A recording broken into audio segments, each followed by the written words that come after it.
क्या आप जानते हैं कि विष्णु जी ने राम अवतार एक श्राप के कारण लिया था, जो नारद जी ने उनको दिया। उसी कारण से नारद जी ने दो रुद्रगणों को भी श्राप दिया था, जिनका जन्म त्रेता युग में रावण और कुंभकर्ण के रूप में हुआ। हर हर महादेव ने आज फिर से आपके लिए शिव पुराण की रुद्र संहिता के अध्याय 2, 3 और 4 से एक बहुत ही रोचक प्रसंग लाया हूं। अगर आप चाहते हैं किसी तरीके के रोचक प्रसंग आपके लिए मैं लेकर आता रहूं, तो प्लीज हमारे चैनल को सब्सक्राइब कर लीजिएगा और बेल आइकन को प्रेस कर लीजिएगा। इससे हमारा भी मोटिवेशन बना रहे। तो चलिए शुरू करते हैं। एक बार नारद जी हिमालय पर समाधि लगकर बहुत घोर तपस्या की। देवराज इंद्र को पता चला, उनको डर लगा कहीं नारद जी वरदान में उनका सिंहासन न मारे। तो उन्होंने कामदेव को बुलाया और नारद जी की साधना भंग करने के लिए कामदेव को भेजा। कामदेव पहुंचे। कामदेव ने अपने बहुत सारे प्रयास किए, लेकिन नारद जी की तपस्या भंग नहीं हो पाई। उसका कारण ये था कि आदिकाल में जब कामदेव ने भगवान शिव के ऊपर कामबाण का प्रयोग किया था, तब भगवान शिव ने उनको भस्म कर दिया था और उनको ये श्राप दिया था कि जहां तक भी ये भस्म फैली है, वहां तक कभी भी कामदेव की माया कार्य नहीं करेगी। और कामदेव ये भूल चुके थे कि जहां पर नारद जी तपस्या कर रहे हैं, उसी जगह पर कभी भोलेनाथ ने भी तपस्या की थी और उनको ये श्राप मिला था। तो कामदेव के बहुत सारे प्रयासों के बाद भी नारद जी की तपस्या भंग नहीं हुई और कामदेव को वहां से वापस आना पड़ा। उसके बाद बहुत समय तक नारद जी वहीं पर तपस्या करते रहे। जब उनको ये लगा कि उनकी तपस्या पूर्ण हो गई है, तब वो उठे और उन्हें कामदेव पर विजय प्राप्त करने का विचार आया और उन्हें घमंड हो गया कि उन्होंने कामदेव पर विजय प्राप्त। अहंकार में वो ये भी भूल गए कि ये जो सारा प्रपंच है, ये शिव जी की माया से। फिर नारद जी पहुंचे शिव जी के पास, उनको प्रणाम किया और शिव जी को अपने कामदेव पर विजय की गाथा सुनाने लगे। शिव जी सुनते रहे। उसके बाद शिव जी ने उनको आशीर्वाद दिया और कहा कि ये जो तुम मुझे सुना रहे हो, ये तुम किसी अन्य देवता से मत कहना, खासकर विष्णु जी से बिल्कुल मत कहना। लेकिन नारद जी तो भ्रमण में थे। नारद जी पहुंचे ब्रह्मदेव के पास। ब्रह्मदेव को भी उन्होंने वही कहानी सुनाई अपने कामदेव पर विजय की। लेकिन ब्रह्मदेव ने भी उनको यही कहा कि मुझे बता दिया है, लेकिन और किसी अन्य देवता को इस प्रसंग को मत बता। लेकिन नारद जी कहाँ मानने वाले थे। नारद जी तो घमंड में चूर थे उस समय कि उन्होंने कामदेव पर विजय प्राप्त कर लिया। नारद जी पहुंचे वैकुंठ लोक और वैकुंठ लोक पहुंचकर विष्णु जी से भी अपनी पूरी कहानी उन्होंने बताई। विष्णु जी को लगा कि इनका घमंड तोड़ना बहुत आवश्यक है। फिर नारद जी वहां से चले गए।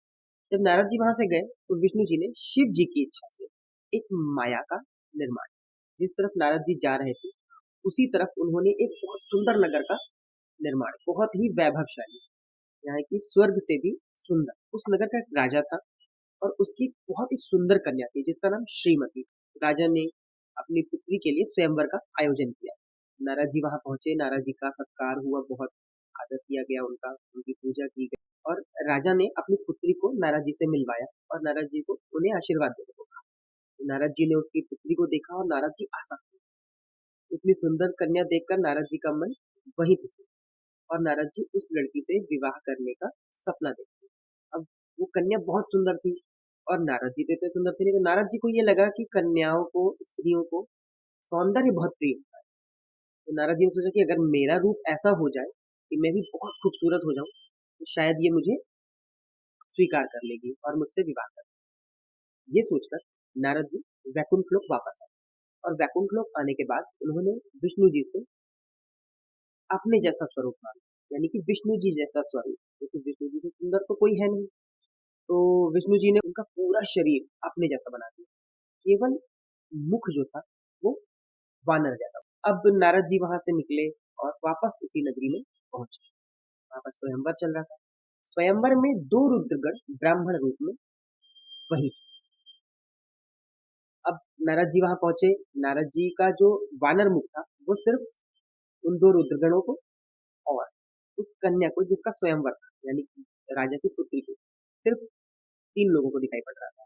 बाकी सबको नारद जी का सामान्य रूप ही दिख रहा है।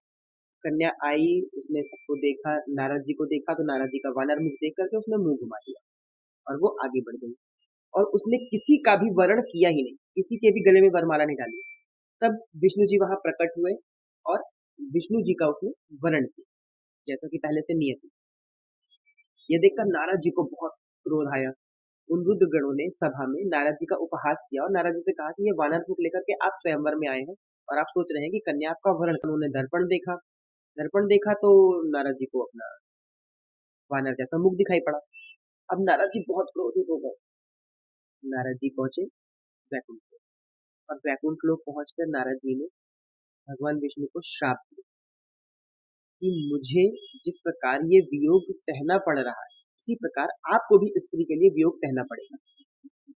तब ये वियोग का श्राप जो विष्णु जी को मिला था नारद जी के द्वारा, उसी के कारण त्रेता युग में विष्णु जी ने भगवान राम के रूप में जन्म लिया। अभी आती है बात दो रुद्रगणों की। जब दो रुद्रगण थे उन्होंने नारद जी का उपहास किया, तब नारद जी ने उन दोनों रुद्रगणों को भी श्राप दिया कि तुमने एक ब्राह्मण का अपमान किया है, इसलिए तुम जन्म तो लोगे ब्राह्मण कुल में, लेकिन तुम्हारे आचरण और तुम्हारा सारा कुछ राक्षसों जैसा। जब विष्णु जी को श्राप दिया तो विष्णु जी ने उनको सारी सच्चाई बताई कि आपने काम के ऊपर विजय प्राप्त करने का जो घमंड कर लिया था उसके कारण ये माया मैंने रची थी, ताकि आपका जो ये घमंड है वो टूट सके। फिर नारद जी को अपनी गलती का एहसास हुआ और उन्होंने विष्णु जी से क्षमा मांगी। तब विष्णु जी ने उनको बताया कि शिव जी की इच्छा से ही इस सारी माया का निर्माण हुआ था। तो आप जाएं और जहां जहां पर भी शिवलिंग है उनका दर्शन करें और पुण्य प्राप्त करें और शिव कथा सुने और सुनाए भी। तो नारद जी निकले वहां से और उन्होंने विभिन्न तीर्थों का दर्शन किया। तब वहीं पर उनको वो दो रुद्रगण फिर से मिले। उन दोनों रुद्रगणों ने नारद जी से क्षमा मांगी और अपने को शाप मुक्त करने का विनती किया। तब नारद जी ने उन दोनों को ये बताया कि मेरा जो श्राप है वो तो गलत नहीं हो सकता, लेकिन मैं तुम्हें इससे मुक्ति का उपाय बताता हूँ। जब त्रेतायुग आएगा तब तुम्हारा जन्म एक ब्राह्मण कुल में होगा, एक ऋषि के संतान होगे तुम, और तुम्हारी माता जो होगी वो एक राक्षसी होगी और तुम दोनों रावण और कुंभकर्ण के नाम से विख्यात होगे। क्योंकि ये सारी लीला शिव जी के इच्छा से रची गई है तो तुम दोनों बहुत बड़े शिव भक्त भी बनोगे और शिव जी की इच्छा से ही भगवान विष्णु के द्वारा तुम्हारा उद्धार। तो उम्मीद करता हूँ दोस्तों कि शिव पुराण का ये प्रसंग आपको पसंद आया होगा। जल्दी ही मिलूंगा सनातन से जुड़ी बहुत अच्छी जानकारी के साथ। तब तक के लिए हर हर महादेव।